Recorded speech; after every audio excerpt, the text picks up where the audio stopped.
Tu es porte-parole, Alice Vaud, de l'organisation de solidarité trans. Est-ce que tu peux expliquer ce que c'est l'OST? Évidemment, ce n'est pas une musique de jeu vidéo, c'est une organisation. J'aimerais bien savoir qu'est-ce que c'est exactement cette OST. Déjà, merci beaucoup, Louise, pour cette invitation et pour nous permettre de parler là-dessus. Là, on est sur un peu le rush de la campagne. Et vraiment, ce genre d'invitation, c'est vraiment nécessaire pour pouvoir continuer à la fois de faire connaître nos combats et de faire aussi connaître notre cagnotte euh, qu'on qu'on vise parce qu'on a un objectif. Voilà, là, on est sur une campagne de dons qu'on organise actuellement pour pouvoir en fait faire continuer de s'assurer que l'organisation continue de vivre. Et donc nous, qu'est-ce qu'on est? On est l'OST, Organisation de Solidarité Trans. On est une organisation qui existe depuis, alors qui à la base était une petite association trans basée à Tours, qui a été fondée en 2021, et ça fait maintenant 1 an et demi qu'on s'est développé en structure nationale et qu'on a été rejoint par une douzaine d'autres pôles d'aide locaux. Donc actuellement, on a 12 sections locales qui font à la fois une activité d'autosupport, donc c'est-à-dire de l'aide concrète et immédiate à la transition, et une activité de lutte, donc participation aux luttes sociales, participation au mouvement de grève, travail au corps avec le reste du mouvement social pour les faire rejoindre le mouvement trans, pour faire connaître les revendications trans et pour mener aussi des mobilisations, comme il y avait celle de la mobilisation contre un projet de loi anti-trans qui était passé au Sénat en mai, on pourra peut-être en reparler, ou d'autres mobilisations, c'est mobilisé sur la loi Darmanin, sur la réforme des retraites, sur ce genre de choses. Et donc on est présent dans des villes qui sont des villes générales, pour la plupart des villes de taille moyenne. On va avoir des villes comme Tours, Angoulême, Orléans, Nîmes, et des plus grosses villes comme Lille, Strasbourg ou Saint-Denis, près de Paris. Et comment l'OST est passé aussi vite? Parce que j'ai quand même l'impression que ça s'est fait assez rapidement. Comment vous êtes passé aussi vite de quelques petites structures un peu comme ça dans quelques villes à justement une structure nationale? Moi, j'ai découvert un petit peu, j'ai découvert l'OST de Lille à laquelle je crois que tu appartiens, Oui, sans vouloir te doxer, comme on dit sur Twitch. c'est Mais bon, public. je crois que c'est sur ta description Twitter, donc ça va. Euh, voilà, moi j'ai un peu connu l'OST de Lille, un peu dans les manifs et tout, et au moment où je découvre cette organisation, je vois bim directement organisation nationale. Comment ça a fait pour prendre aussi rapidement, comment ça se fait que voilà, enfin, plein de gens déjà ont décidé de fonder des sections OST et que ça puisse aussi rapidement se fédérer en organe national. Pour nous, c'était aussi une surprise. On s'attendait vraiment pas à ce que l'organisation grandisse aussi vite. Moi, j'ai pas fait la fondation à Tours, mais je suis arrivé quelques mois après.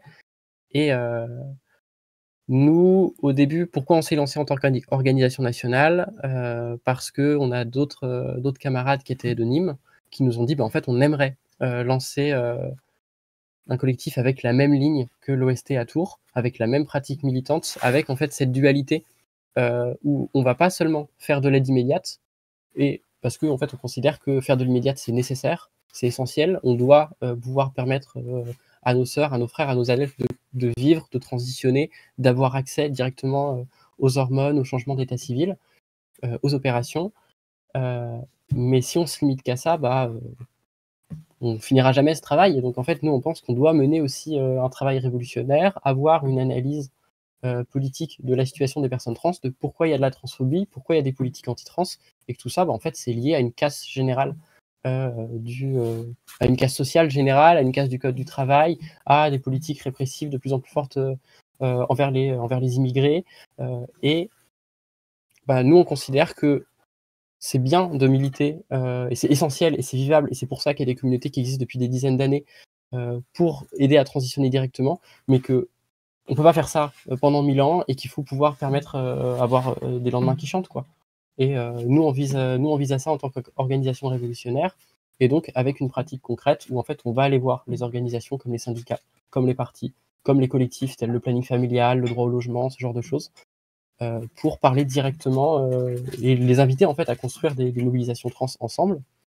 Et donc on a cette dualité-là, et c'est cette dualité qui a intéressé d'autres camarades, Et on avait aussi la vision que c'est-à-dire que directement à Tours, en fait, on a voulu participer au mouvement national parce que c'était pour nous nécessaire en fait pour cet objectif politique de sortir de la situation tourangelle. Et donc, on est arrivé un peu sur la scène nationale ou même plutôt une scène parisienne en fait. Et on a vu que ce qui manquait, c'était de la coordination. Alors de la coordination, on en existe toujours évidemment, mais il manquait de l'entraide. C'est-à-dire que quand les camarades qui ont lancé l'OST à Tours, ils ont dû tout refaire de zéro. Ils avaient de l'expérience déjà dans l'associatif trans, mais ils ont dû écrire des formations, ils ont dû trouver de l'argent, ils ont dû organiser des permanences, trouver des locaux, et tout ça sans avoir d'apport extérieur. Et en fait, ce qui s'est passé avec l'OST Nîmes, c'est que nous, on est arrivés, on avait déjà des formations, on avait déjà une pratique à leur proposer, on avait déjà quelque chose de concret, et donc ils ont pu appliquer ça assez rapidement. Et ça a un peu pris. Il y a des camarades d'autres sections, d'autres villes qui nous ont contactés. On a eu Grenoble, on a eu Lille, on a eu Orléans. Et ça a un peu pris. Et ensuite, vraiment par surprise, beaucoup aidé par la mobilisation qu'il y a eu en mai. On est arrivé à 12 sections aujourd'hui. Alors moi, j'y crois pas. J'y crois toujours pas. C'est assez incroyable. J'espère que ça va continuer. Nous, l'objectif, c'est déjà de s'assurer que ces 12 sections, elles continuent de vivre. Et c'est pour ça qu'on mène cette campagne de dons. Mais c'est aussi, en fait, s'il y a d'autres gens qui veulent nous rejoindre, qu'ils puissent nous rejoindre. Mais voilà, j'ai peut-être un peu fait long, mais... Oh non, pas du tout, prends ton temps, t'inquiète pas. Juste parce que j'ai oublié, déjà si tu vois des remarques sur le chat qui t'intéressent, à laquelle tu as envie de Ouais. répondre, n'hésite pas Alice. Et aussi, je le dis pour les gens sur le chat, n'hésitez pas à poser vos questions. Nos chers modos me les feront remonter et on les posera plutôt en fin de live, histoire que ce soit un peu plus fluide. Donc n'hésitez pas à poser vos questions, et Alice, tu veux répondre à des messages sur le chat, n'hésite pas à prendre la parole, comme ça c'est assez libre. Mais ouais, moi ce qui m'a intéressé, c'est que je connais pas mal de collectifs qui sont plutôt dans l'auto-support, c'est-à-dire vraiment sur l'aide matérielle concrète, aussi bien sur l'aide à la transition, sur aide à la transition, c'est l'aide d'accès au traitement, à l'administratif, aux médecins, aux quelconques. Enfin, c'est vraiment voilà, l'accès à la transition globale. Bon, tu pourras préciser, toi, si je dis un peu de la merde, mais globalement, c'est ça. Et parfois une aide matérielle, une aide financière. Voilà, mais vous faites ça aussi, vous êtes une organisation d'autosupport, mais aussi, peut-être même avant tout, une organisation politique qui parle beaucoup de lutte de classe, j'ai l'impression.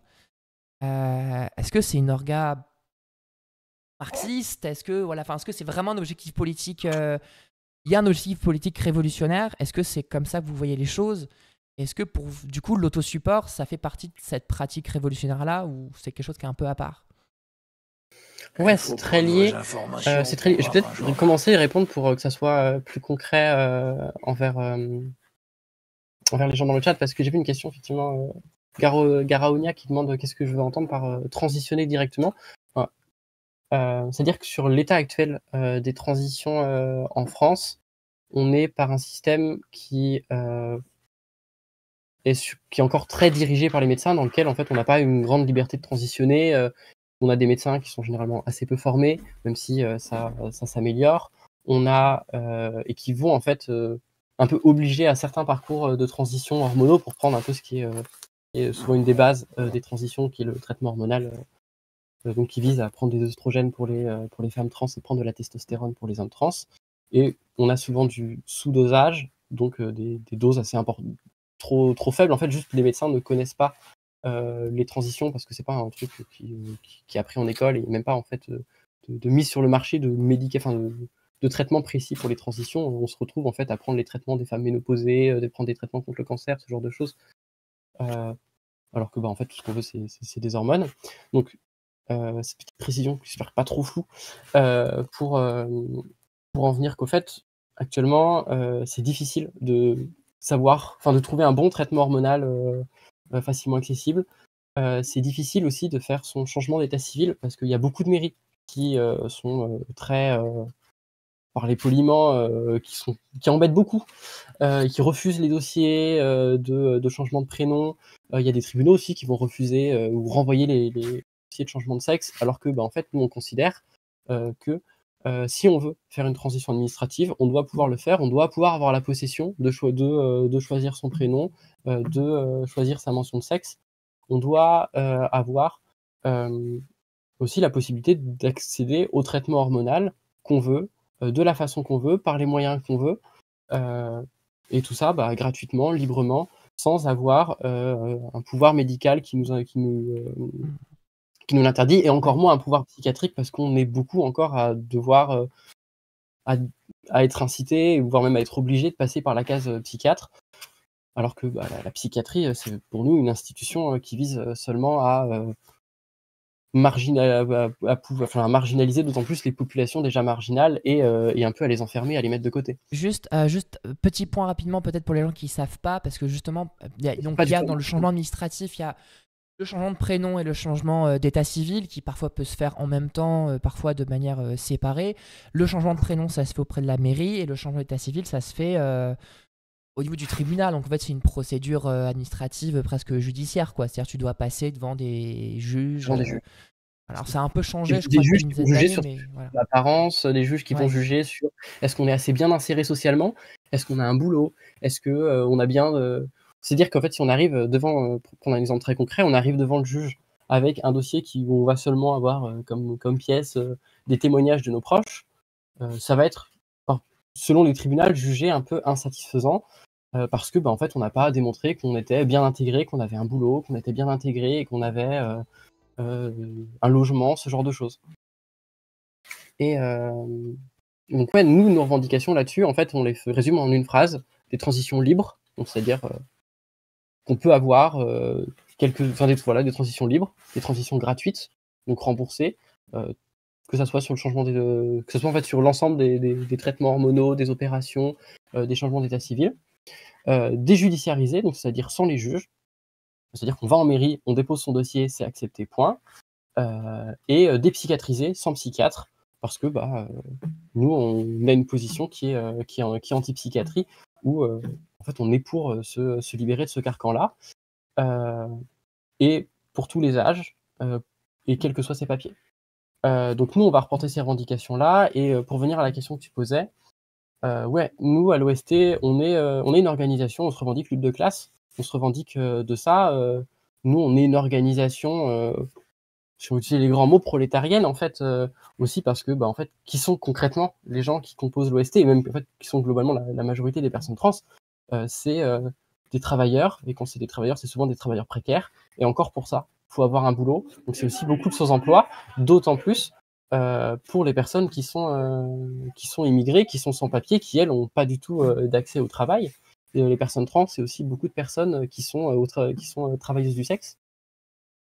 Et donc en fait, pour nous, on ne peut pas analyser la situation des personnes trans en France si on n'a pas une analyse de classe, si on ne remarque pas que les personnes trans, c'est principalement des prolétaires, et si on ne remarque pas qu'en fait, qui sont les personnes qui oppriment les personnes trans, c'est les patrons qui nous refusent les boulots, c'est les proprios qui nous refusent les appartes, c'est les médecins qui nous refusent de nous donner des hormones, c'est les psychiatres qui veulent nous enfermer, c'est les bourgeois. C'est les bourgeois.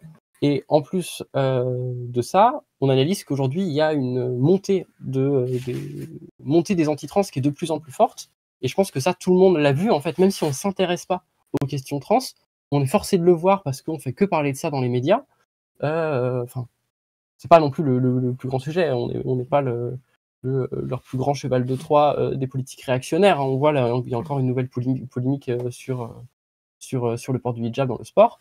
Mais les questions trans, c'est aussi quelque chose qu'ils essayent petit à petit d'amener. On l'a vu aussi commencer avec le sport, commencer avec est-ce que les femmes trans ont le droit d'accéder aux toilettes. Et tout ça, en fait, c'est pour faire monter un peu un agenda médiatique sur les personnes trans. Et on voit très bien où ça conduit. Aux États-Unis, on a commencé avec des lois pour interdire les femmes trans dans le sport. Aujourd'hui, on a certains États, comme dans la Floride, où si une personne trans où en fait on peut être condamné un peu pour le simple fait d'être une personne trans, mais ils vont toujours trouver des petits arrangements juridiques. Est-ce que cette femme trans était à proximité d'un enfant? Oui, donc c'est une agression pédophile. Alors je dis ça avec des grands mots, j'ai pas les termes précis, mais en fait on en vient dans certains États des États-Unis actuels où les femmes trans n'ont plus le droit de vivre, et elles sont obligées à fuir les États. Et nous, en fait, ce qu'on voit, c'est que cette montée des politiques anti-trans, elle se vise en fait dans une politique générale, globale, qu'on voit en France, qu'on voit partout dans l'Occident, et qui a été très clair avec le dernier discours de Macron, qui est qu'ils veulent militariser. Alors, c'est peut-être très loin de voir pourquoi il y a cette militarisation, ce phénomène de guerre, et à côté, ces trucs pour interdire aux personnes trans d'exister. Mais en fait, c'est très simple. C'est-à-dire que pour avoir une armée forte, pour avoir un pays qui puisse conserver son rang de grosse puissance mondiale, on a besoin d'usines qui tournent, de gens envoyés en chair à canon. Et pour ça, en fait, on a besoin de travailleurs disciplinés qui font pas chier avec un code du travail, qui, quand ils rentrent le soir, ils ont une femme qui leur fait des gosses, qui a bossé aussi la journée et qui va encore bosser le soir. Donc en fait, on a besoin d'un système hétérosexuel très clair où les gens sont des prolos qui bossent ou qui n'ont plus de code du travail. Et en fait, les trans, nous, on n'a pas le droit d'exister dans ce monde hétérosexuel. Donc pour nous, c'est très relié comme ça. Je sais pas, dites-moi le chat si c'était pas très clair, mais en fait, pour nous, l'oppression, les gens qui oppressent les personnes trans, ce sont les bourgeois. Donc on se doit d'avoir une analyse de classe.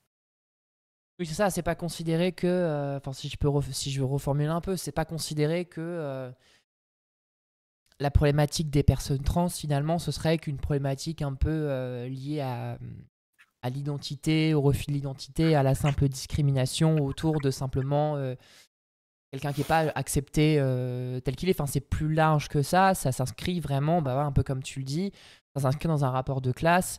Et du coup, ça veut dire que les conditions de vie des personnes trans sont les mêmes que. Enfin, comment dire, sont les mêmes. Pas sont les mêmes, mais en tout cas sont partagées d'une manière ou d'une autre par l'ensemble des personnes précaires dans la société, quoi.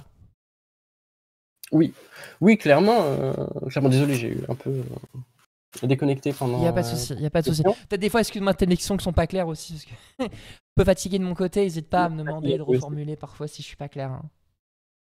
Du coup, je suis pas contre une petite reformulation. Je suis petit coup d'absence. My bad.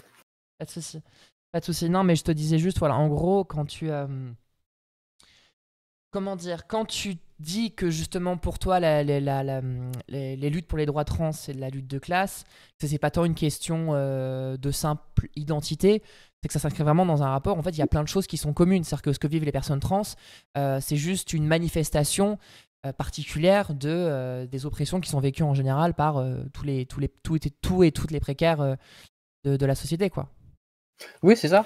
C'est-à-dire qu'en fait, les conséquences concrètes d'une transition, c'est une perte de boulot, heu, qui est souvent, en fait, qui va se faire soit par la discrimination directe, soit par le fait que, changer publiquement de sexe, c'est pas facile, que faire toutes les démarches médicales, faire aussi les démarches d'opération pour les personnes qui le font, ça demande du temps. Donc en fait, concrètement, une perte de boulot, un arrêt des études, heu, des carrières hachées. Ça va être ensuite de la discrimination à l'embauche, c'est-à-dire que quand on se présente avec des papiers où il y a marqué monsieur, mais qu'on a une tête de femme, heu, parce qu'on est une femme trans, on est refusé au logement. C'est des discriminations que toutes les personnes trans connaissent. Et donc oui, en fait, on se retrouve avec des carrières hachées, avec des petits salaires, en fait, à la fin de notre vie, on sait qu'on aura des petites pensions ou pas de pension du tout. Donc oui, on est clairement prolétarisé très fort. Et tu disais que justement, enfin, le but aussi un peu de l'OST, c'est de construire un peu des liens avec à la fois les syndicats, les partis politiques. Est-ce que ça se passe bien à l'heure actuelle? Est-ce que tu penses que les revendications que vous portez sont partagées par les syndicats, les partis, les organes politiques avec lesquels vous essayez de parler au quotidien?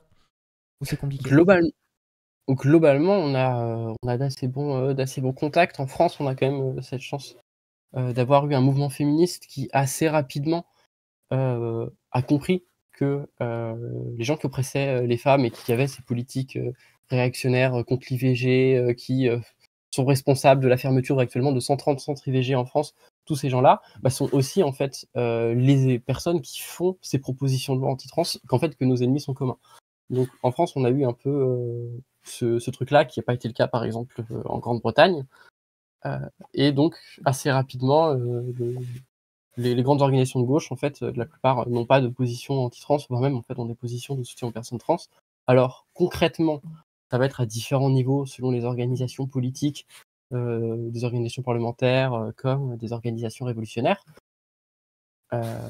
Au niveau des syndicats, c'est aussi le cas, mais en fait, nous, notre travail, ça va être concrètement de s'assurer que ces revendications soient là, de s'assurer qu'elles ne soient pas seulement dans un pauvre petit cahier de revendications, mais qu'elles soient portées concrètement, de s'assurer que ces organisations, lorsqu'il y a une mobilisation, elles rejoignent, elles y participent, et que aussi on ne soit pas nous seuls, les organisations trans, à les organiser, mais que aussi ces organisations-là nous donnent des forces, de s'assurer à ce que ce soit présent dans leur formation en interne. C'est-à-dire quand on appelle à une mobilisation pour le droit des personnes trans, simple syndiqué à la CGT en a entendu parler effectivement, bon, on ne se rappelle pas très bien parce que c'est une formation comme il y en a tant d'autres, mais a quand même entendu parler et voit un peu le rapport entre les attaques anti-trans et globalement toutes les attaques de la droite et y participe. Et très localement, en fait, ça va être de faire du contact rapproché avec les unions départementales, les syndicats, vraiment avec avec des syndicats d'entreprises directement, enfin de branches, et ça va être faire de la formation pour leur expliquer comment accueillir une personne trans, comment aider concrètement une personne trans au travail face aux discriminations à l'embauche. Dire qu'en tant qu'association trans, on peut avoir le maximum de notoriété possible, on peut avoir le maximum de bénévoles pour faire un maximum de permanence possible. On ne pourra pas lutter contre toutes les discriminations transphobes parce qu'un très grand nombre d'entre elles, en fait, elles se font directement dans l'entreprise, elles se font directement au boulot. Donc, on a besoin des syndicats qui font de l'aide concrète aux personnes trans. Donc, en fait, voilà, on se retrouve aussi à former. Enfin voilà, du coup, on organise régulièrement des formations. On va aussi faire du contact avec toutes les organisations politiques pour les amener sur ce terrain-là. Donc c'est principalement du plaidoyer, quoi, en gros. Je dirais que c'est du plaidoyer, mais c'est surtout c'est aussi beaucoup de formation. Ok. C'est-à-dire que nous, en fait, on considère aussi que c'est pas par le jeu parlementaire qu'on va arriver à faire améliorer nos conditions, que ce soit les conditions des personnes trans comme les conditions des travailleurs, des travailleuses, des sans-emploi, etc. Et que c'est nécessaire de continuer d'avoir un lien avec les écolos ou la France insoumise, mais c'est pas par eux qu'on espère avoir l'amélioration de nos conditions. On sait très bien ce que ça a donné quand, par exemple, il y a de ça 10 ans, alors les gens s'en souviennent probablement pas, le PS avait dit: «Oui, oui, on va vous améliorer le changement à l'état civil, changement de sexe à l'état civil». Ils ont pondu un truc, ils ont jamais consulté les assos trans, ils se sont pavanés d'avoir été assez progressistes. Et puis derrière, nous, on se retrouve avec encore un combat à mener, c'est que ça fait 15 ans qu'on mène et pour en fait pouvoir avoir un vrai changement libre, parce que le Parti socialiste nous a jamais donné de changement d'état civil libre. Donc nous, on leur fait pas confiance au parti parlementaire. Donc oui, on a du plaidoyer, mais l'essentiel, ça va être de la formation directement, en fait, aux côtés des autres organisations de travailleurs, de travailleuses, que ce soit les syndicats, que ce soit les partis révolutionnaires, que ce soit les collectifs, que ce soit les associations. Donc il y a du plaidoyer, il y a de la formation et il y a aussi finalement de l'organisation plus générale. Tu en parlais tout à l'heure, donc peut-être qu'on pourra revenir un peu plus après hein, sur vraiment comment dire, les dernières luttes que vous avez menées par exemple, mais je voudrais en parler parce que t'en as causé. Alors attends, je vais de le mettre. Waouh, incroyable, j'arrive à le mettre, j'arrive à le mettre sur l'écran. Je suis une, comment dire, une extrêmement attachante. Euh, donc, il y a aussi eu 2 mobilisations en mai dernier, justement, tu en parlais, qui ont été appelées par différentes associations. Alors là, je suis sur le site d'Outrans, qui est une asso d'autosupport, mais il y a plein d'associations qui ont appelé, des organes un peu plus à l'extrême gauche, qui ont appelé aussi, et des organisations un peu plus traditionnelles. Alors là, je vois un communiqué de la CGT, par exemple. Oui. J'étais à un des rassemblements à Paris, alors je sais plus si c'était le 5 ou il y avait un rassemblement à Paris où il y avait beaucoup de monde, il y avait des élus verts, il y avait des élus de la France Insoumise, il y avait un peu, voilà. Il n'y avait pas d'élus du PS, effectivement, enfin, en tout cas, j'en avais pas vu. Mais donc, ça passe aussi par ça. Est-ce que tu peux revenir un petit peu sur cette mobilisation-là qui a quand même fait un petit peu parler d'elle parce qu'il y a eu du monde, enfin, je me rappelle que voilà, ça fait quand même un peu parler d'elle dans les journaux, ce qui est assez rare pour une mobilisation spécifique aux luttes trans. Est-ce que tu peux revenir un peu là-dessus Ouais, ça a été, on peut le dire, hein, la mobilisation trans la plus importante qui ait jamais existé en France.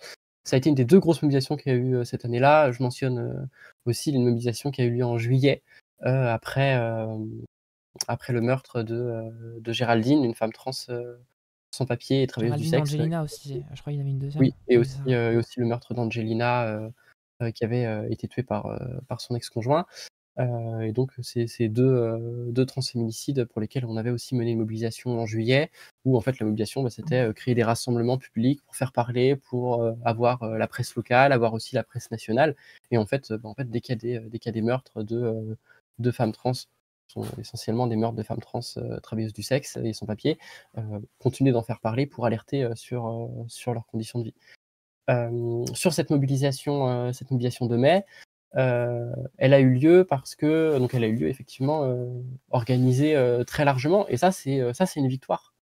Ça c'est une victoire, ça c'est la démonstration qu'il y a, des choses qui marchent, qui sont organisées par nous, comme par un certain nombre d'autres, organisations trans, heu, où, bah, en fait, on travaille en unitaire, on y arrive, on y parvient, et qu'actuellement sur les mobilisations trans, si ça reste les organisations trans les principales actives, on a des syndicats, comme Solidaires, comme aussi la CGT, qui a fait, des appels nationaux, et ça c'était historique, même si bon, localement, on les a toujours pas vus et on travaille toujours au corps pour les faire venir. Heu, ça prend petit à petit au niveau de l'Union syndicale solidaire, ils sont très présents, dans toutes ces mobilisations-là. On avait aussi un certain nombre de partis là, et donc c'était une mobilisation, pardon, je divaguais, qui était contre une, proposition de loi qui avait été faite par les Républicains au Sénat. Une proposition de loi, heu, qui, visait à faire, un peu enfin qui visait simplement, essentiellement à faire du bruit politique, et pas du tout comme, ce dont il prétendait, à, aider, à aider concrètement des gens. C'était une proposition de loi qui visait, j'en viens enfin au but, à interdire les transitions, médicales des mineurs. Par transition médicale, on entend traitement hormonal, on entend aussi opération, heu et qui visait aussi à développer un plan, de pédopsychiatrie nationale en France, avec la création et la mise d'un budget énorme pour en fait, psychiatriser d'office tous les gamins, qui disent, heu, vouloir entamer, ou réfléchir à entamer une transition. Heu, pour en fait s'assurer que, bah, il y ait plus de gamins, mais en fait aussi généralement plus de personnes qui transitionnent, que toutes les personnes qui aujourd'hui disent, bah, peut-être que je suis une personne trans, vouf, heu, interdire concrètement les transitions, et ça a des effets très concrets. Les Républicains, ils sont basés, sur un rapport, qui prétendait avoir des bases scientifiques. En fait, ils ont complètement détourné les bases scientifiques. Aujourd'hui, le consensus scientifique qui démontre, c'est que, les traitements hormonaux, les opérations, il y en a besoin, c'est une vraie demande des populations trans, et que quand on ne les fournit pas, bah, en fait, on continue juste à détruire la santé des personnes-là, et en fait, on voit, dans les endroits où les transitions sont interdites, heu, les suicides augmenter. En fait, c'est une vraie conséquence concrète. Quand on parle de suicide des personnes trans, on n'utilise pas des grands mots pour faire peur, c'est notre vie concrète. C'est la réalité des transitions, notamment des transitions des jeunes. Heu et donc il y avait cette proposition de loi, pour interdire, qui était portée par les Républicains, qui a été validée par le Sénat, parce que le Sénat est majoritairement de droite. Heu, la proposition de loi n'est pas encore passée à l'Assemblée nationale, avec la dissolution, avec, aussi l'absence de majorité, qui ralentit beaucoup, les débats. On ne sait pas trop si elle va arriver bientôt, on n'espère pas. Heu, mais en fait, c'était un gros moment où, la droite voulait mettre un peu le sujet trans, via là. Et comment ça se fait, s'attaque directement aux enfants? Enfin, est-ce que c'est une stratégie Ouais. particulière de commencer à s'attaquer aux enfants, pour s'attaquer Clairement, après à toutes les personnes trans, ou c'est juste spécifiquement ouais, sur les enfants que la droite en a? Enfin, j'imagine que non, bah, mais ouais, ouais, mais en fait, clairement, les enfants, c'est un cheval de Troie. C'est un faux-né. Heu, c'est pas le cas que pour les questions de transition. C'est aussi le cas, et tout le monde l'a vu récemment avec, les polémiques sur l'éducation sexuelle et affective à l'école, comme c'était le cas d'ailleurs avec, l'ABCD, de l'égalité, quand il y avait le parti socialiste. Heu, les enfants, c'est le truc qui fait peur, c'est le truc qui fait parler dans les médias, c'est le truc qui fait, peur dans les chaumières, donc on met en avant les enfants. Mais cette proposition de loi, elle a été, certes déposée par les Républicains. On sait que les personnes qui ont écrit ces propositions de loi, elles étaient pilotées par, et vraiment c'est vraiment genre on en a eu les preuves très concrètes, elles étaient pilotées par des associations anti-trans et ces assos-là, dans leurs documents internes, qui sont publics, elles disent très clairement, heu la loi, elle vise jusqu'à 18 ans. Notre objectif, c'est d'interdire toutes les transitions, 18 ans, puis ensuite on va dire jusqu'à 20-25 ans, parce qu'on va dire que le métabolisme du cerveau n'est pas encore assez développé jusqu'à 25 ans pour pouvoir avoir un libre choix de décision. Heu, et puis après, ils veulent interdire toute possibilité de transition. Donc ouais, c'est vraiment juste pour faire peur. Et d'ailleurs, ils n'ont pas été très fut-fut en France, parce qu'aux États-Unis, là où ils ont bien compris, c'est qu'ils ont fait passer des projets de loi, comme je disais, vraiment sur des tout petits sujets qui intéressaient personne à la base, genre l'utilisation des toilettes, des femmes par les femmes trans, heu, en disant: «Non, les femmes trans doivent utiliser les toilettes des hommes».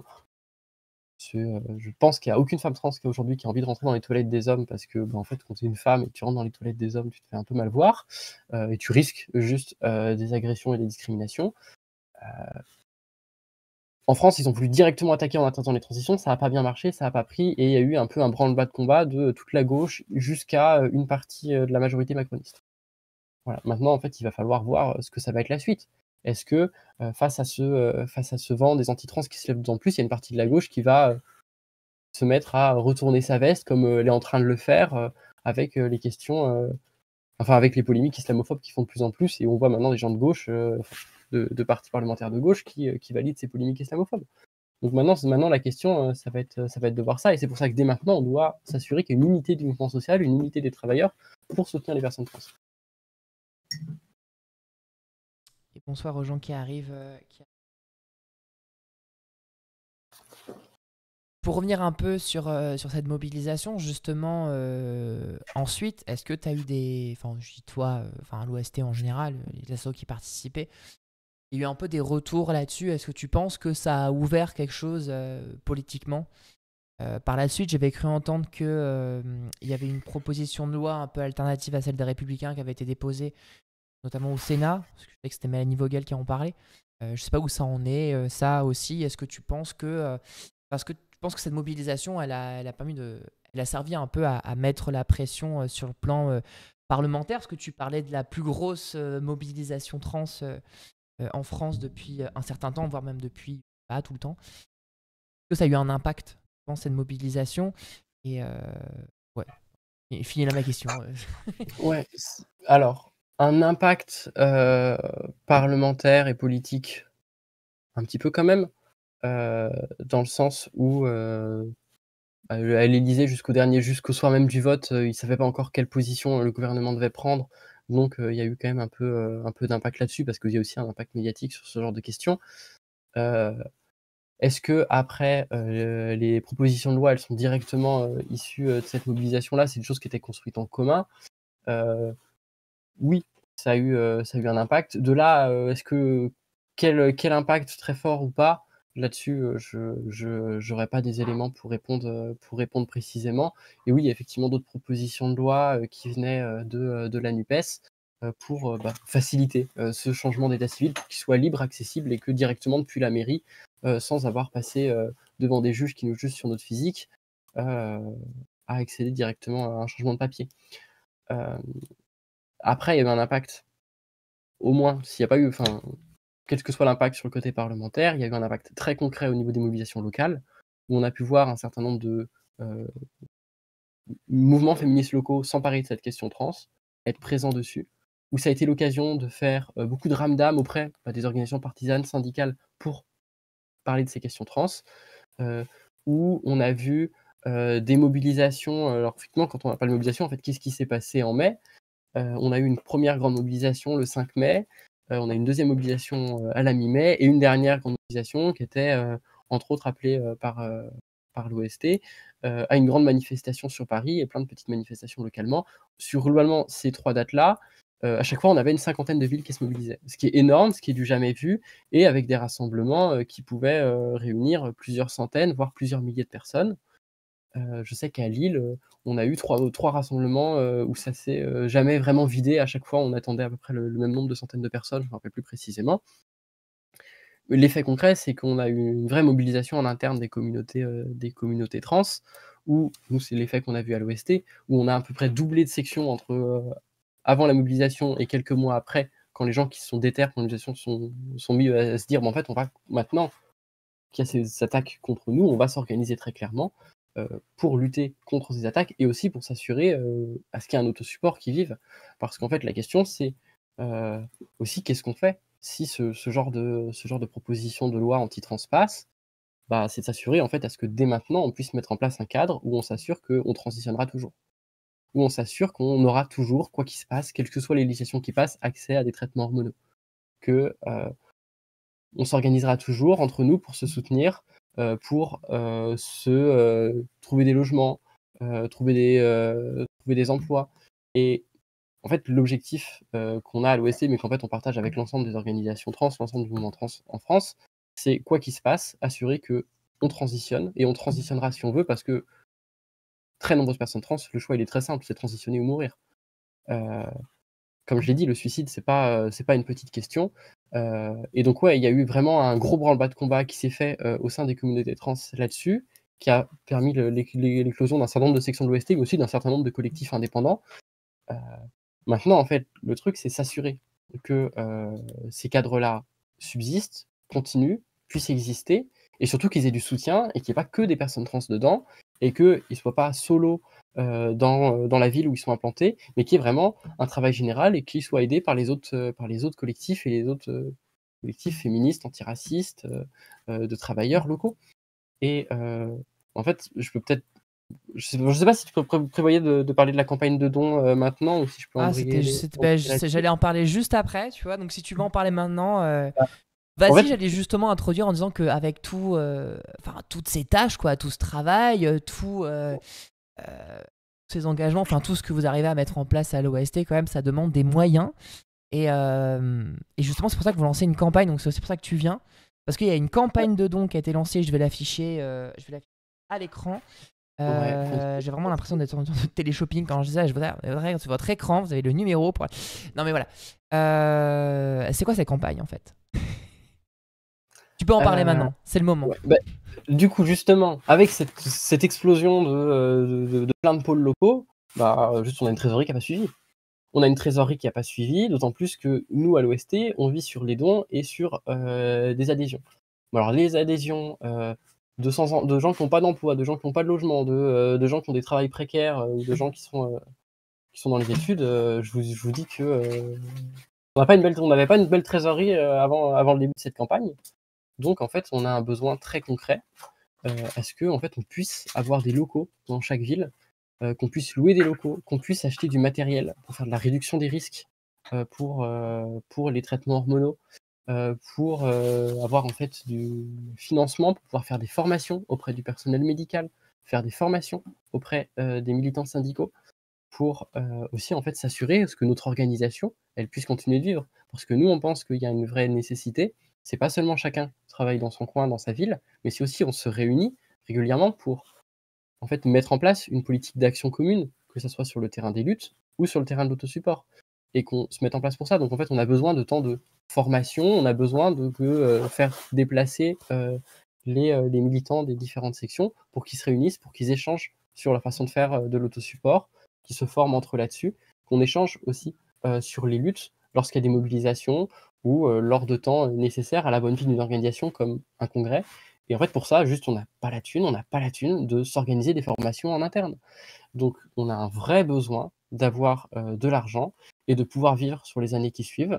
Actuellement, on est en situation assez critique, et c'est pour ça qu'on a lancé ce LOASO, dans le chat, le point d'exclamation OST si vous voulez l'afficher. Et c'est pour ça que tous les dons sont nécessaires. Nous, on a besoin de 50 000 euros, c'est un objectif qu'on s'est donné. On ne sait pas trop combien de temps. Enfin, je sais pas. Moi, je n'ai pas les questions de trésorerie en tête, donc avec 50 000 euros, on ne peut pas non plus vivre très longtemps. Hein, ça part assez rapidement. Et donc, on a vraiment besoin, et tous les dons comptent. Tous les dons comptent. On a besoin de gros dons comme de tout petits dons. Si vous pouvez donner 2 euros, si vous êtes 10 à donner 2 euros, ça fait 20 euros. Si vous êtes 20 à donner 2 euros, ça fait 40 euros. Et on a vraiment besoin on a vraiment besoin de ça. Et nous, ce qu'on dit aussi, c'est que on a eu énormément de dons de personnes trans. Et ça, c'est pas non plus une grande surprise, c'est pas très étonnant. Mais en fait, les personnes trans aujourd'hui, elles sont très précaires en France et l'essentiel des dons qu'on a besoin, en fait, c'est que ce soit les personnes cis aussi qui donnent, c'est que ce soit les personnes qui sont en capacité de le donner. C'est pour ça que je vous invite vraiment à faire tourner ce Hello Asso, à en parler autour de vous et à ce que ça soit aussi, en fait, à en parler à vos proches, à vos familles et aux gens qui, vous savez, sont un petit peu impliqués là-dessus ou qui peuvent donner un peu. Et, euh, et voilà quoi. Donc, Euh, point d'exclamation OST hein, sur le chat, les amis, pour voir la campagne de dons. Donc, je vous montre un peu le site. Hein. Il y a effectivement plusieurs contributions qui sont possibles à prix libre. Il y a des exemples 2 euros, 5 euros, 10 euros, 50, 100, 200, 500, 1000, 10 000, 1 million. Voilà, je veux dire, tout est possible. Tout est possible. Hein. Je pense que si vous pouvez aller au-delà de 50 000, j'imagine que vous le faites. Enfin, voilà, c'est possible. En plus, c'est le Wasso, c'est une bonne plateforme parce que je crois que à peu près tous les dons que vous donnez vous reviennent directement. Donc le oui. lien voilà, est en commande sur le chat. Le lien sera dans le replay. Là, il reste 10 jours sur la campagne, si je comprends bien, si je lis bien. 887 contributeurs, 37 273 euros collectés sur objectif 50 000. Donc 75% de la collecte. Est-ce que pour toi, c'est une... Enfin, comment dire? Est-ce que la campagne, elle prend le bon chemin? Est-ce que tu t'attendais à avoir un score comme ça? Est-ce que pour toi, 37 000 euros au bout de je sais pas combien de jours de campagne, d'ailleurs, ça fait combien de temps que ça a commencé? Est-ce que pour toi, c'est une bonne chose? Est-ce que la campagne, elle a eu un bon écho? Enfin, j'ai vu que vous étiez invité sur plein de streams Twitch, mais au-delà de ça, est-ce qu'il y a eu un écho au-delà des quelques streams Twitch qui ont pu vous inviter Ouais, nous on est assez contents de cette campagne, d'autant plus du fait que on a été relayé par un certain nombre d'organisations, qu'on a aussi pas mal d'organisations syndicales notamment qui nous ont donné, qui ont pu nous donner, où effectivement ça a pu assez tourner. En fait, on a pu avoir un petit créneau où faire entendre aussi parler des luttes trans. En fait, pour nous, c'est aussi important de parler des luttes trans, pas seulement en termes de mobilisation. Cette campagne, c'était aussi en fait l'occasion de porter ces revendications un peu partout et faire connaître ces luttes-là. Et oui, là, à 37 000, on est content, mais on a besoin. 37 000, c'est bien, mais c'est pas non plus suffisant pour faire tourner une organisation avec une douzaine de pôles, des formations constamment, un besoin de matériel. Euh, on, nous, on va continuer la campagne là.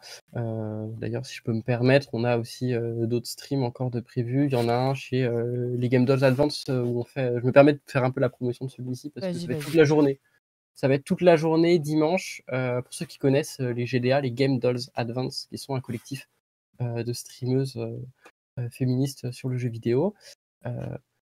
Qui toute la journée, en fait, on va être invité, on va avoir des tables rondes pour parler de la transition très concrètement sur plusieurs heures. On va avoir des moments assez gauleries avec des jeux, des petits défis, et puis à la fin, comment on appelle ça là, comme sur le event, là, des paliers de dons.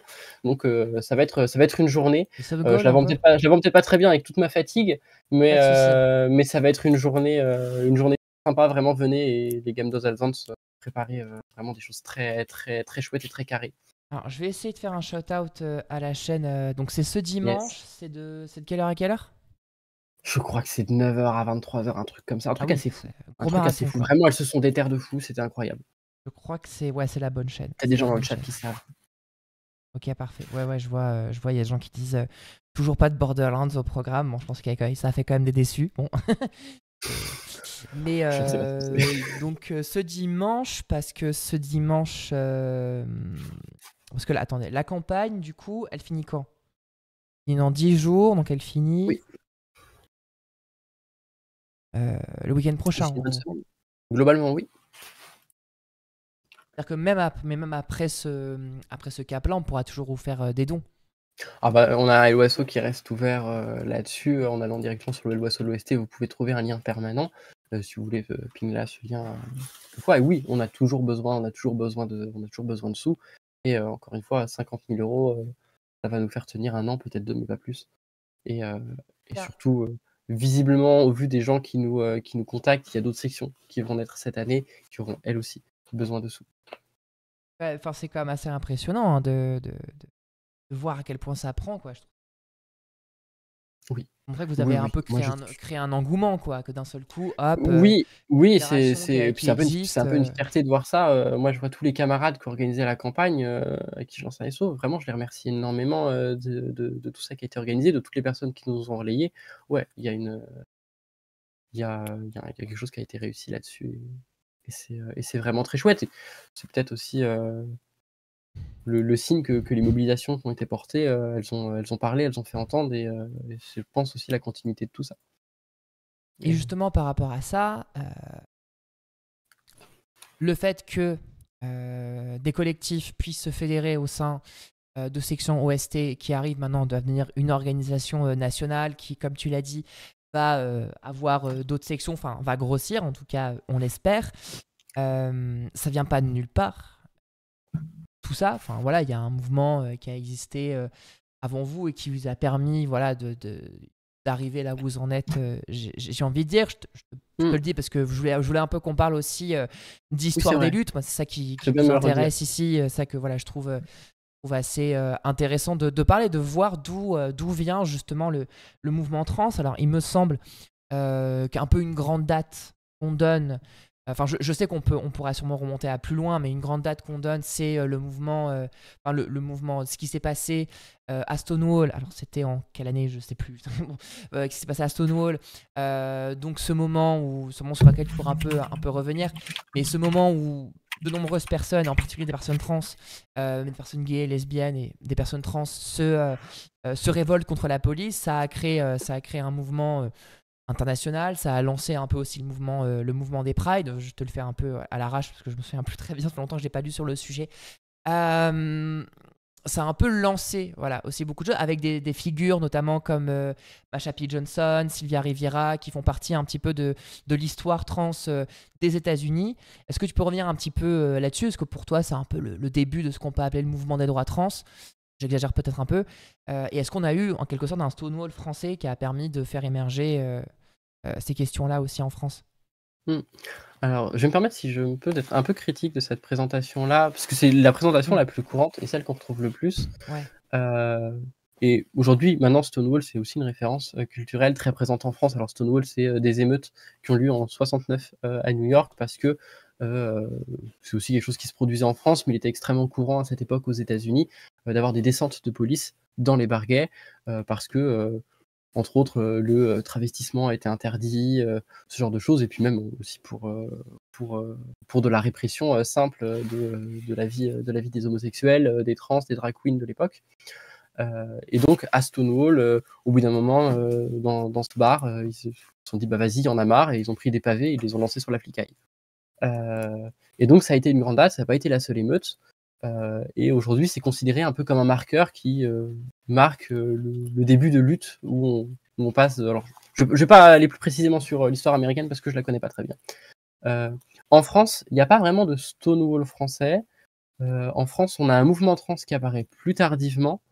Heu, Globalement en France, au début le mouvement trans, heu, c'est un mouvement secret un peu, enfin pas secret mais genre Hem, pas vocal, dont on n'entend pas parler, qui n'est pas du tout médiatisé et c'est en fait des communautés, qui s'entraident, des communautés, notamment de femmes trans, qui vont s'entraider à trouver les hormones quand à ce moment-là, il était encore possible par exemple de on s'hormonait par exemple avec, des pilules de contraception, heu, qui, s'organisaient entre elles, pour faire des séances de laser, pour l'épilation. Et qui trouvaient des endroits où travailler, notamment dans les cabarets où, il y avait beaucoup de femmes trans qui jouaient dans les cabarets et beaucoup qui travaillaient dans l'arrière-boutique de ces cabarets. Et donc il y a des petites communautés qui commencent à se créer comme ça. Il y a une association qui naît dans les années 60 et à cette époque-là, on parle pas encore de trans, on parle pas non plus de transsexuels. Cette association qui s'était créée, ils savaient tellement pas comment donner de nom, qu'ils se sont donné le nom de malades hormonaux, nom qui était déjà critiqué par un certain nombre des gens de la communauté de l'époque. Et donc petit à petit, on a ces communautés-là qui vont s'officialiser un peu, voilà, au travers d'associations. Donc aujourd'hui, en fait, les principales traces qu'on va retrouver, c'est ces associations-là, sachant que, bah, c'est des associations pour la plupart assez officielles, qui avaient quand même des liens avec, soit les préfectures, soit notamment les médecins. Et donc la plupart des associations qui existent à cette époque-là, elles préconisent un cadran très strict de transition, dirigé par les médecins, dirigé par les psychiatres, avec un parcours idéal à suivre, et où les travailleuses du sexe étaient virées, les lesbiennes étaient virées aussi. Enfin, ce que j'entends par virées, ne pouvaient pas être aidées par ces associations-là, les travailleuses du sexe, les lesbiennes, ce genre de choses. Mais petit à petit, il y a des associations qui se créent de plus en plus, et qui sont de plus en plus ouvertes aussi. Il y a des débats qui sont de plus en plus. Il y a des premiers parlementaires qui vont commencer un peu à alerter là-dessus, à proposer des changements d'état civil plus faciles. Il y a aussi une période médiatique qui va commencer avec des artistes qui vont commencer à faire parler d'elles, des artistes de cabaret, des artistes peintres, et aussi un grand scandale médiatique. Et là, c'est vraiment l'émergence des personnes trans en France, avec un scandale d'une artiste de cabaret qui s'appelait Coccinelle, qui était une véritable star de l'époque, qui se marie. Et en fait, à partir du moment où elle va se marier avec un homme, on va se dire, mais en fait, quelle horreur, pourquoi cette femme trans a eu son droit à un changement d'état civil? Et à partir de là, en fait, on va interdire les changements d'état civil. Dans quelle année là? Dans les années, alors À peu ça près, à fait peu longtemps près, que j'ai plus mes bouquins, dans les années 70-80, Ok, quelque chose comme ça. 80, d'accord, c'est juste pour situer, mais vas-y, pardon. Ouais, Continue. je dirais plus les années 70. Et donc, en fait, à partir de là, on va commencer à avoir une répression qui va se mettre en place, et avoir un carcan des transitions qui va se faire. C'est-à-dire que dans un certain nombre d'hôpitaux, les médecins vont se réunir, vont se dire: OK, bon, on va traiter les trans, mais on va faire en sorte qu'il y en ait le moins possible de personnes qui transitionnent, d'en décourager la plupart, et quand elles transitionnent, de vraiment le faire dans un cadran où elles vont devenir des femmes dans tout ce qu'on veut que soit une femme, dans tout le carcan, en fait, obligé. Et donc en fait, ça va créer ce qu'on appelle des protocoles par lesquels on était obligé. Et peut-être certaines personnes dans le chat ont encore la référence de la SOFECT, qui était l'héritage de ces protocoles-là, qui était une association profondément transphobe, qui dirigeait la plupart, ou du moins un grand nombre, de centres d'hôpitaux sur leur traitement des questions trans, où en fait on passait, on commençait, on arrivait, on était face à un psychiatre, on nous refusait pendant plusieurs années les traitements hormonaux, parce qu'il fallait bien s'assurer à ce qu'on ait la persévérance, en fait, jusqu'au bout, de vouloir assumer d'être une femme trans ou d'être un homme trans, où on nous demandait de vivre pendant plusieurs années publiquement dans le sexe qu'on veut avoir, mais sans avoir aucune modification, sans avoir de possibilité d'épilation, sans avoir de possibilité d'hormones. Donc en fait, est-ce que tu es capable de t'exposer aux agressions pendant 2 ans, et ensuite tu reviendras nous voir si tu souhaites encore ta transition, avec aussi tout le traitement psychiatrique, tout l'enfermement, tout ce genre de choses. Et donc, va naître face à ce pouvoir médical, va naître face à cette interdiction des transitions, cette interdiction des transitions administratives, interdiction qui va être levée au milieu des années 90, je crois, par une législation européenne, où en fait on va dire que, en fait, on va trouver l'argument de la vie privée, pour dire que si je suis publiquement une femme, c'est ma vie privée de savoir que savoir que j'étais né homme, et du coup j'ai pas à le montrer à tout le monde, et du coup j'ai le droit d'avoir un F sur ma carte d'identité. Et donc face à ce pouvoir médical et psychiatrique, vont, au milieu des années 90, se lancer des premiers collectifs de lutte. On avait au milieu des années 80 déjà quelques assos qui portaient des lois parlementaires, faisaient du plaidoyer, mais là au milieu des années 90, on a vraiment un véritable mouvement politique qui s'organise, avec des premières associations. Si ça intéresse des gens, l'association du syndrome de Benjamin, le CARITIG, vous trouvez assez facilement les noms sur Wikipédia, en vrai. Et elles vont à partir de ce moment-là lancer des luttes, et en fait très rapidement ça va être des luttes de classe, qui vont pas toujours avoir ce nom-là, mais en fait très rapidement on va se rendre compte que les personnes trans, comme je le disais au début, c'est des personnes travailleurs, c'est des personnes prolétaires, c'est des personnes sans emploi, c'est des personnes travailleuses du sexe. Et on va avoir ce mouvement-là, et en fait c'est aussi pour ça que le mouvement trans a toujours été un mouvement particulièrement de gauche, voire même particulièrement de gauche révolutionnaire. Et c'est à partir de 1990 que va se lancer aussi une grande marche, l'Exist-Trans, qui s'appelle aujourd'hui l'Exist-Trans Inter, qui est une manifestation à laquelle l'OST ont participé à organiser, qui a lieu annuellement, tous les ans, pour rappeler les revendications du mouvement associatif trans. Et ces mobilisations, elles existent de plus en plus. Et au début, c'était beaucoup contre la psychiatrie, quelque chose qui a été perdu autour des 15 dernières années, parce qu'il y a une dépsychiatrisation officielle. Aujourd'hui, ça revient un peu au goût du jour, et le fait que les Républicains aient voulu créer un plan national de développement de la pédopsychiatrie en France, en fait, c'est aussi clairement révélateur que la psychiatrie, c'est toujours l'ennemi des trans, comme c'est toujours l'ennemi des fous, comme c'est toujours l'ennemi des femmes, parce que c'est toujours par ce carcan-là qu'on va nous conditionner à la place qu'on devrait avoir dans la société. Donc voilà un peu pour un petit résumé de l'histoire trans. Et si je peux me permettre aussi de rappeler quelque chose, parce que tu m'avais posé une question à un moment et que je n'avais pas répondu précisément, qui était: est-ce qu'on considère que l'autosupport c'est un travail à côté, ou est-ce que c'est un travail qui fait directement partie de l'étude des classes? Mais en fait, c'est une question pour nous qui est tout à fait répondue, qui était aussi par un certain nombre des collectifs trans qui existent depuis ce milieu des années 90. Pour nous, c'est la même chose. Pour nous, en fait, on se doit d'avoir une solidarité de classe, une solidarité entre personnes trans. Et en fait, on ne peut pas construire des luttes, on ne peut pas construire des communautés, on ne peut pas construire des cadres militants si on n'a pas le premier réflexe de s'aider entre nous. C'est quelque chose qui existe aussi dans le milieu syndical, où un certain nombre de syndicats en France reconnaissent une double besogne: s'entraider, s'aider maintenant et s'aider pour le futur par la lutte. Pour nous, l'autosupport, en fait, le travail militant, c'est aussi de l'autosupport, mais c'est de l'autosupport de long terme. C'est-à-dire améliorer nos conditions sur le long terme. Donc pour nous, c'est clairement ancré, on peut clairement pas faire l'un sans l'autre. Et aujourd'hui, en fait, la plupart des collectifs trans, même ceux qui vont être principalement actés sur l'autosupport, qui vont être moins militants, voire même ne pas développer de pensée révolutionnaire, ce qui, à mon sens, est un peu une erreur, dans le sens où on est clairement, les personnes trans liées à la classe des travailleurs, on doit clairement se battre pour notre classe. En fait, tout le monde a cette dualité aujourd'hui. Elle est juste plus ou moins forte selon les investissements militants. Et selon aussi les stratégies de travail ou non avec le mouvement associatif, de travail ou non avec les syndicats, de travail ou non avec les partis politiques. Nous, on considère qu'on doit mener un mouvement social uni, clairement.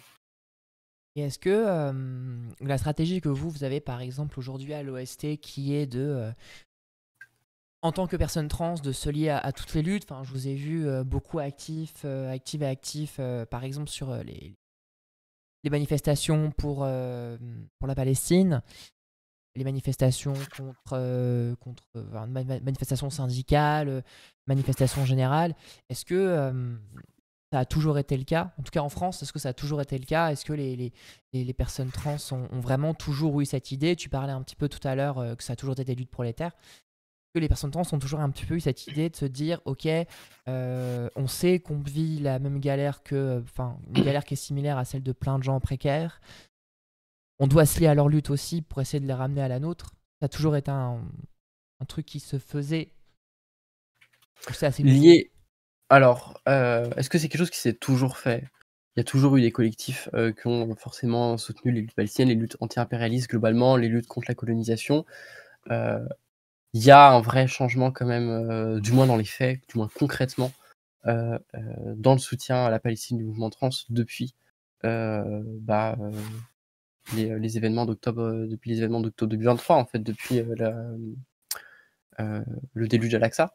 Oui, nous, à l'OST, en fait, la position qu'on porte, c'est que nos luttes, elles sont en fait, les luttes trans, elles doivent être partie des luttes anti-impérialistes, pour ce que j'expliquais avant, que toute cette casse sociale, en fait, elle vise à faire de la France un grand pays impérialiste, et que par cette casse sociale-là, on attaque le code du travail, on attaque les droits des femmes, on attaque les droits des personnes trans, et que en fait, nos ennemis, c'est les mêmes, hein, c'est les bourgeois, c'est les impérialistes, et que toujours par solidarité de classe, par solidarité internationale, on se doit de soutenir les peuples opprimés, les peuples du Sud, et notamment la Palestine, et qu'on se doit de les soutenir en fait dans toutes dans toute leur volonté d'action, dans tous les cadres que eux-mêmes choisissent, et dans toutes les méthodes d'action que ces peuples-là eux-mêmes choisissent. Et avec tout ça, donc on a fait un bon état des lieux, on a fait un petit rappel, je trouve hyper intéressant, et merci pour ça, sur l'histoire des luttes trans en France. On s'était dit à peu près 1 heure d'interview, on y est. Je voudrais un peu peut-être finir par quelque chose, pour revenir un peu sur de l'actualité. Pour toi, là, dans les mois à venir, les temps à venir, de plus ou moins court terme, c'est quoi les priorités pour toi du mouvement trans aujourd'hui? Est-ce que malgré l'offensive générale réactionnaire qui est quand même qui se construit, qui est là aussi bien à l'encontre des personnes trans que juste en général, hein, l'offensive islamophobe, notamment, t'en parlais. Est-ce que tu penses que c'est un combat qui peut porter et qu'il y a des victoires qui sont possibles? Pour nous, là, la priorité, heu, actuellement, en fait, ce c'est en fait, c'est globalement le travail, ça va être globalement le travail, qu'on mène de manière générale. C'est déjà s'assurer d'avoir des pôles ou enfin, d'avoir des endroits où les gens peuvent transitionner, peuvent en fait, auxquels on peut leur expliquer aussi, en fait, toutes les possibilités de transition, qui soient pas forcément reliées à un médecin, qui va leur dire, «Prenez», alors les personnes trans auraient la référence, «Prenez, de la progestérone et 2 pressions, de gel, de trop, par jour», parce que c'est vraiment un traitement de merde et que c'est le traitement qui est proposé par la plupart des médecins. Donc en fait, nous, ce qu'on veut, c'est que les personnes trans, elles puissent s'auto-organiser entre elles, qu'elles puissent avoir leur propre enfin la connaissance directement de quelles transitions auxquelles elles peuvent avoir accès, auxquelles elles ont le droit d'avoir accès, auxquelles elles ont les moyens d'avoir accès. Et pour ça, on doit en fait développer des cas d'autosupport partout en France, dans la plupart des villes. C'est pour ça qu'on mène cette campagne de dons. Euh, et pour nous, le travail militant prioritaire, alors c'est porter ces revendications d'une transition libre, gratuite, sans psychiatre, sans juge, et c'est de l'apporter un maximum, c'est de les faire connaître, c'est de faire comprendre à tout le monde que, les attaques contre les personnes trans, ce sont des attaques contre toutes les femmes, ce sont des attaques contre tous les travailleurs et que c'est en fait une simple excuse de la droite qui veut faire parler des trans pour pouvoir faire peur et mais derrière en fait avoir, des politiques qui vont attaquer, qui vont, qui vont attaquer tout le monde. Et en fait, l'objectif, et si par exemple vous vous demandez dans le chat qu'est-ce que je peux faire, bah, en fait, qu'est-ce que vous pouvez faire? En parler, parler de cette offensive anti-trans autour de vous et faire comprendre que c'est une que ces attaques anti-trans, au final, en fait, elles concernent tout le monde parce que même si elles vont principalement attaquer les personnes trans, ça fait partie d'un rouage général qui vise à casser la santé, casser l'éducation, casser le code du travail, faire la casse sociale. Et donc, certes, les personnes trans, les attaques contre les personnes trans, désolé, je me répète un peu, c'est la fatigue, mais que voilà, en fait, c'est le même rouage, c'est les mêmes attaques, on a les mêmes ennemis en commun. Donc en fait, quand on se mobilise pour les personnes trans, on se mobilise contre la droite, on se mobilise contre les bourgeois, on se mobilise contre les réactionnaires, les mêmes ennemis que pour tout le monde. Donc, Boulot, quoi. donc voilà, en fait, qu'est-ce qu'il faut faire? En faire parler pour ensuite s'assurer, quand il y a des prochaines attaques, que l'opposition, elle soit forte, elle soit commune, elle soit unitaire. Et donc là, j'imagine qu'avec toutes les dates de mobilisation qui commencent à se créer, alors je sais qu'il y a c'est bien la culture que l'industrie, que plein de dates en général, j'imagine que vous, à l'OST, vous serez là aussi d'une manière ou d'une autre. On sera là dans la mobilisation qui a lieu après-demain dans quelques villes de France. À l'appel du droit au logement. On était là à la mobilisation du 22 mars pour les sans-papiers. Alors je sais pas s'il y a une nouvelle date qui était sortie, j'ai pas regardé les derniers mails. Mais oui, on sera là dans toutes ces mobilisations-là. S'il y a des appels à la grève, on est là pour les soutenir. On est là aussi pour être sur les piquets de grève quand on le peut. On est là. On est là et on espère aussi pouvoir être là un maximum, encore une fois. Et pour être là, on a besoin de thunes, on a besoin de sous, on a besoin de possibilités d'avoir du matériel, d'avoir aussi du matériel de campagne politique, de propagande politique. Et pour ça, on a besoin de vos dons aussi. Donc voilà, encore une fois, un rappel, point d'exclamation OST sur le chat pour voir le lien de la campagne. N'hésitez pas à donner des sous, hein. J'ai vu quelques personnes qui ont dit ouais, moi j'ai fait des dons. N'hésitez pas, j'ai vu qu'il y a quelques dons là. N'hésitez pas les amis à vraiment faire des dons pour soutenir cette campagne parce que l'OST en a besoin.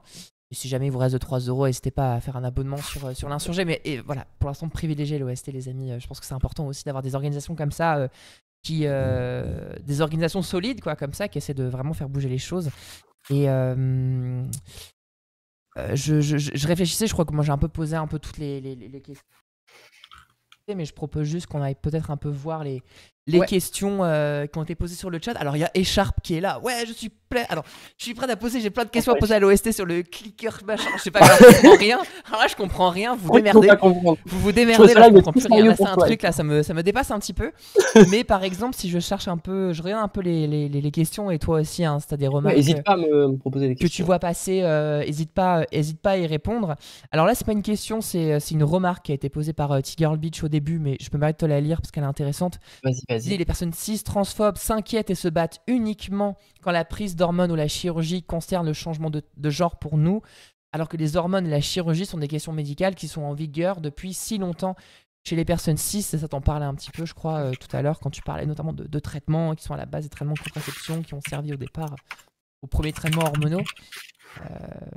J'imagine que tu es d'accord avec cette phrase, quoi, de Ticker Oui, Beach. oui, clairement. Et puis clairement, en fait, c'est aussi de manière générale, les traitements hormonaux, c'est des traitements qui ont sur les premiers mois de prise, ou si en fait on n'est pas sûr de vouloir prendre des traitements hormonaux, si on n'est pas sûr complètement, parce que en fait, finalement, quand on n'est pas sûr, c'est aussi parce qu'en fait, on a tout un entourage professionnel, familial, médiatique qui fait qui va nous décourager, nous faire poser des questions là-dessus. Mais les premiers mois, ça a assez peu d'effets secondaires, et en fait, les médicaments entre guillemets qu'on va prendre, c'est des médicaments qui existent déjà en fait et qui sont là pour, comme je disais, des questions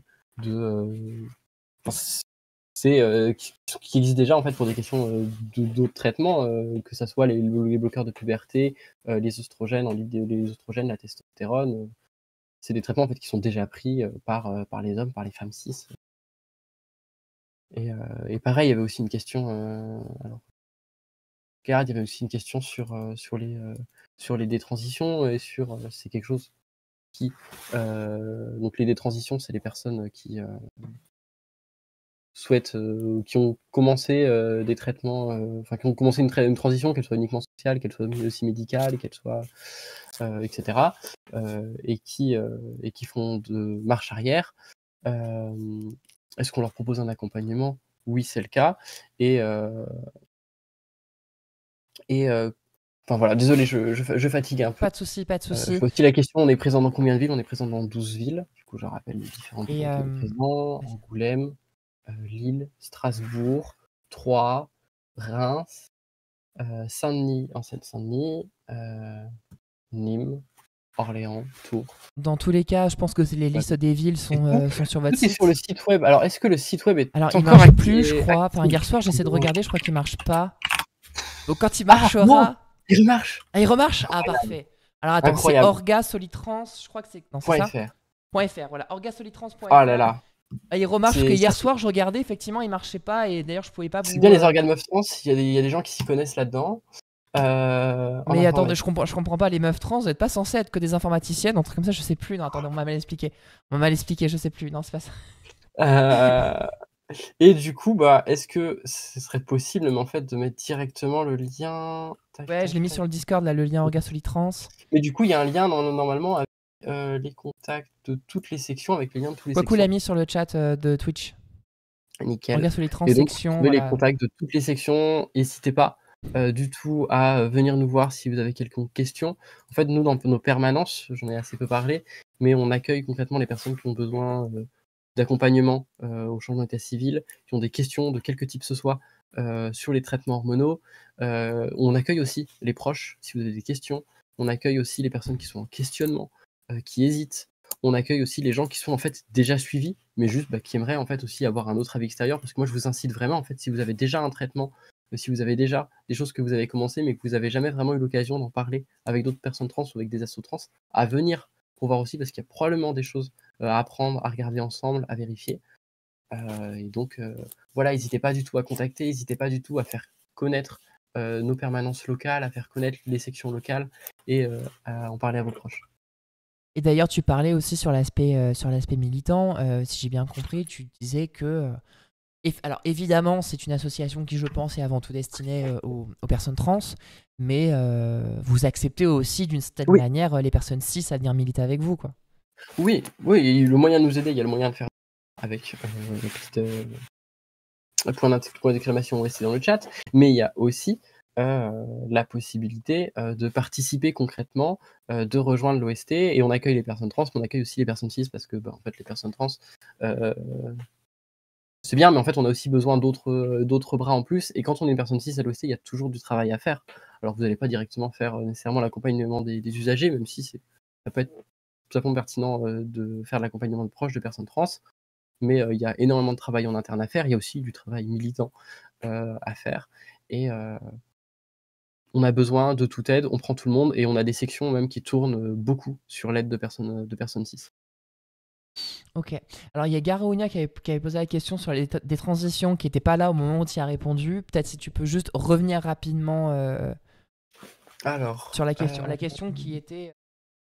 est-ce qu'on accueille les personnes qui Voilà, détransitionnent? c'est ça, voilà. Oui, oui, globalement et puis d'autant plus que en fait, le grand nombre des personnes qui détransitionnent restent assez proches, en fait, des communautés trans, parce que, moi, pour celles que je connais personnellement, c'est aussi des gens, en fait, qui vont dire que leur parcours de transition, c'est un parcours, en fait, ça fait partie complètement de leur parcours de vie et que, juste c'est aussi, en fait, dans la recherche de son identité, parfois on en vient, à passer par une transition et pour moi, les personnes qui détransitionnent, elles restent mes frères, elles restent mes sœurs et on a aussi des personnes des trans à l'OST, en fait.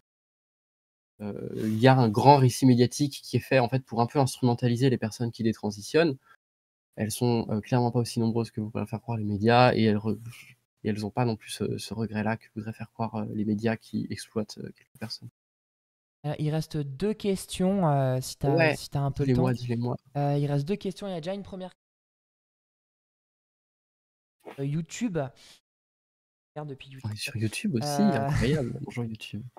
donc Dominique de YouTube, enfin, j'adore dire ça comme ça, qui pose la question comment se sont comportés les psychiatres que vous avez eu l'occasion de côtoyer, donc peut-être aussi plus généralement vos relations avec les psychiatres. Je sais que globalement vous êtes globalement plutôt lié au mouvement antipsychiatrique, mais est-ce que vous avez quand même des liens avec des psys, ne serait-ce que sur l'autosupport un peu quotidien, qui peuvent être un peu plus aidants, comment ça se passe? Globalement, en fait, ça va dépendre aussi des situations locales, des situations, d'accès, enfin des relations, des sections qui vont être assez différentes, des sections qui vont avoir des bonnes relations, avec, les hôpitaux, par exemple. D'autres où c'est encore, ça doit être encore être à construire. Ça nous arrive parfois d'avoir des relations avec des psychiatres. Heu, Nous, on a tout à fait conscience que les psychiatres ne sont pas nos amis, que ce qu'ils font derrière, c'est de la coercition et pousser les personnes, à, globalement à détransitionner. Mais en fait, ça peut nous arriver de côtoyer des psychiatres, ça va pas être nos amis, on va pas beaucoup rigoler avec eux, mais on va toujours travailler, en fait, dans la façon qui peut aider au mieux, la personne, s'il y a une personne qui est prise en charge par la psychiatrie, on va faire en sorte d'aider cette personne au mieux.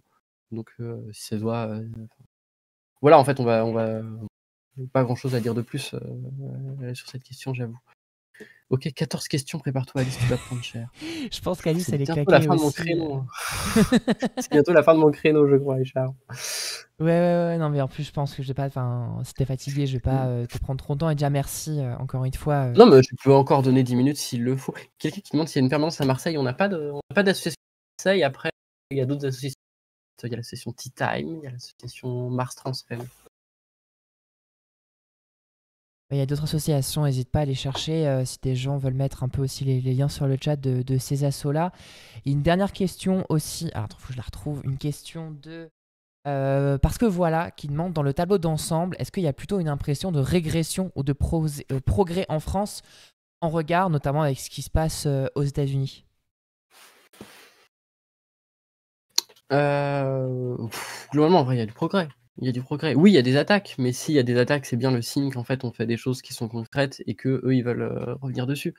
Heu L'essentiel de l'amélioration des conditions des personnes trans, ça ne se fait pas par la voie parlementaire, mais elle se fait par le travail des assos et en fait, on voit qu'aujourd'hui, on est beaucoup moins pris par, ces protocoles dont je parlais qui cadraient une certain type de transition. On a un développement, de pratiques de transition, complètement autonomes en dehors des cercles des médecins qui se développent de plus en plus. On a des cas d'autosupport de plus en plus partout, que ça soit avec l'OST ou que ça soit, avec d'autres. Heu, non, non, on est en clairement amélioration. Il y a du contact avec des médecins qui se fait de plus en plus, avec nous, les formations qu'on va faire, avec aussi d'autres associations. Je pense à nos amis de Transgenre qui font beaucoup de formations de médecins. Je pense aussi à l'Espace Santé Trans en région Île-de-France. Non, il y a une amélioration qui se fait pas nécessairement par la voie législative et qui va se faire plutôt discrètement, directement, dans l'amélioration des conditions de transition des personnes. Et aussi, de manière générale, en fait, même si on a beaucoup de transphobie médiatique, heu, l'exposition, enfin non, voilà. Globalement, oui, il y a une augmentation de la transphobie médiatique, malgré tout, il y a de plus en plus de personnes qui transitionnent, il y a de plus en plus de personnes qui osent transitionner, qui ont connaissance d'avoir accès à ça.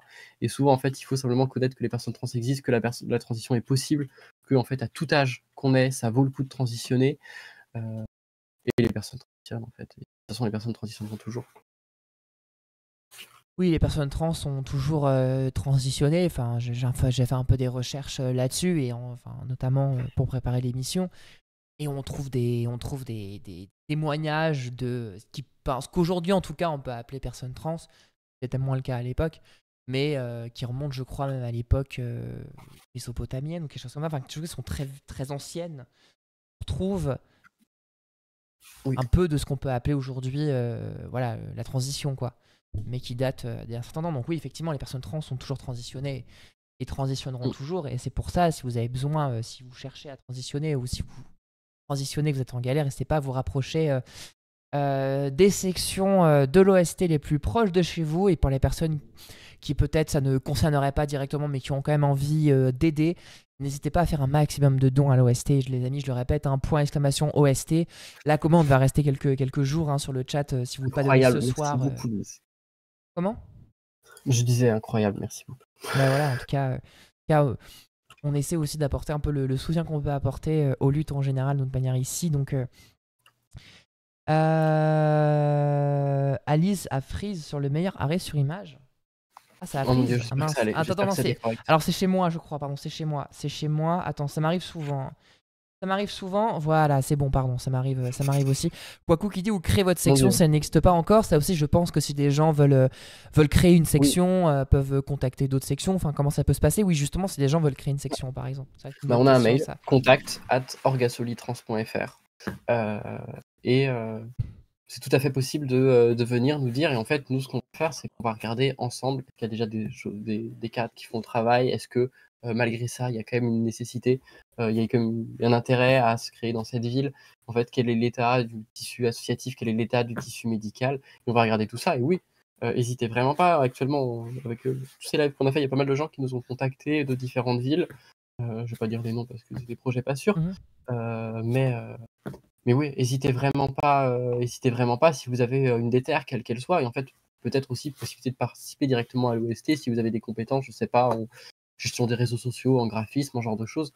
N'hésitez vraiment pas à proposer. On a assez peu de militants directement sur le cadre national, mais on a un mail. Si vous avez une déterre, si vous vous posez une question de à quel point je peux être utile, est-ce que j'aurais possibilité de faire quelque chose localement, ou même si j'ai pas la force de lancer une section, de diffuser du matériel d'autosupport, de diffuser du matériel militant, envoyez-nous un mail et on verra tous ensemble ce qu'on peut faire.